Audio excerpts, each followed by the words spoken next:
നമസ്കാരം. ദേവര എന്ന ചിത്രത്തിൻ്റെ 4-ാം ദിവസത്തെ കേരള ബോക്സ് ഓഫീസ് കളക്ഷൻ റിപ്പോർട്ടാണ് ഇന്നൊരു വീഡിയോ ഭാഗത്ത്. വീഡിയോയിലേക്ക് വരുമ്പോൾ വീഡിയോ ലൈക്ക് ചെയ്യുക, ചാനൽ സബ്സ്ക്രൈബ് ചെയ്യാൻ വേണ്ടി ശ്രമിക്കുക. ജൂനിയർ NTR, സഫി അലി ഖാൻ എന്നൊക്കെ പ്രധാന കഥാപാത്രങ്ങളായ ചിത്രമായിരുന്നു ദേവര.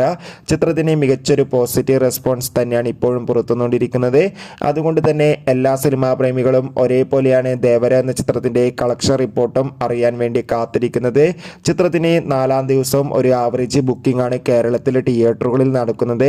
അതുകൊണ്ട് തന്നെ 4-ാം ദിവസം മാത്രം ചിത്രത്തിന്റെ കേരളത്തിലെ തിയേറ്ററുകളിൽ നിന്ന് ഏകദേശം 50 ലക്ഷത്തിന്റെ അടുത്ത് വരെ മാത്രം കളക്ഷൻ നേടുവാൻ വേണ്ടി സാധിക്കുമെന്നാണ് ട്രാക്കിംഗ് റിപ്പോർട്ടുകൾ സൂചിപ്പിക്കുന്നത്. കാത്തിരിക്കാൻ നമുക്ക് ദേവര എന്ന ചിത്രത്തിന്റെ കൂടുതൽ കളക്ഷൻ റിപ്പോർട്ടിനായി. ചിത്രം കണ്ടവരുടെ അഭിപ്രായം കമന്റ് ചെയ്യുക. ഈ വരുന്ന സെപ്റ്റംബർ ഒക്ടോബർ മാസം OTT റിലീസ് ചെയ്ത ചിത്രങ്ങളുടെ വീഡിയോ നമ്മുടെ ചാനൽ ഭാഗം പരിശോധിച്ചാൽ നിങ്ങൾക്ക് കാണാൻ വേണ്ടി സാധിക്കും. അതൊക്കെ ഒന്ന് കാണുക.